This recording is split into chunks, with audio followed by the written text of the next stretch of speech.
So today is all about how you can create an activity and send it to your teacher to grade.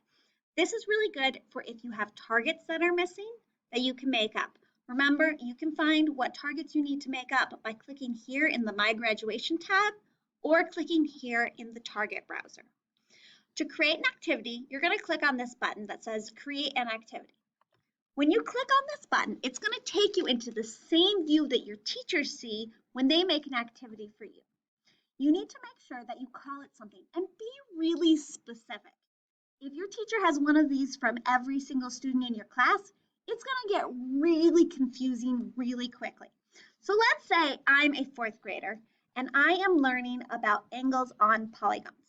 I'm going to type in angles on polygons because that is the specific target I want to meet.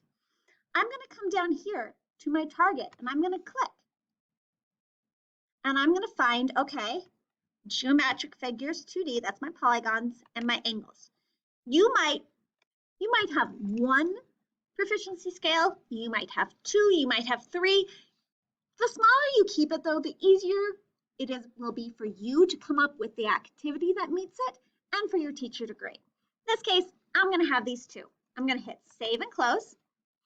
Here in my description, I'm going to put my success criteria.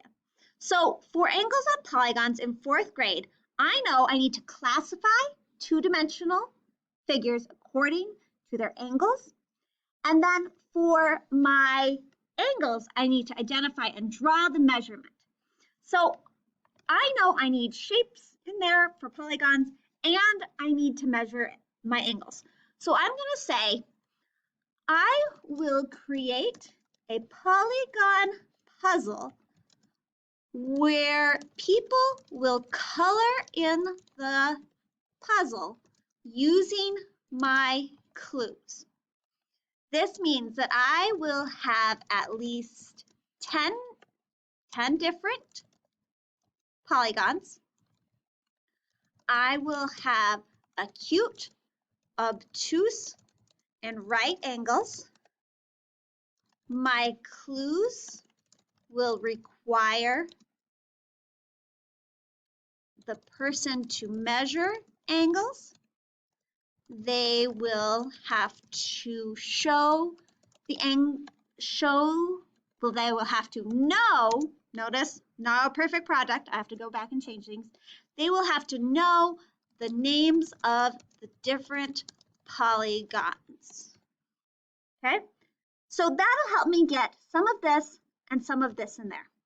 If I really want to break it down and create a plan, I can come here in Action Plan and I can say, okay, first draw a puzzle of polygons using a protractor.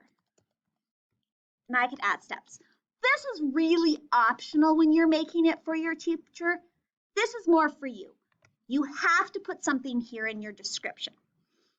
You don't need to attach any resources to this. You will do that on your student side. Then to assign it to a teacher, you'll come up here and click Assign. And you'll find your teacher. I'm going to assign it to Ms. J. Summers. And I'm going to hit Save.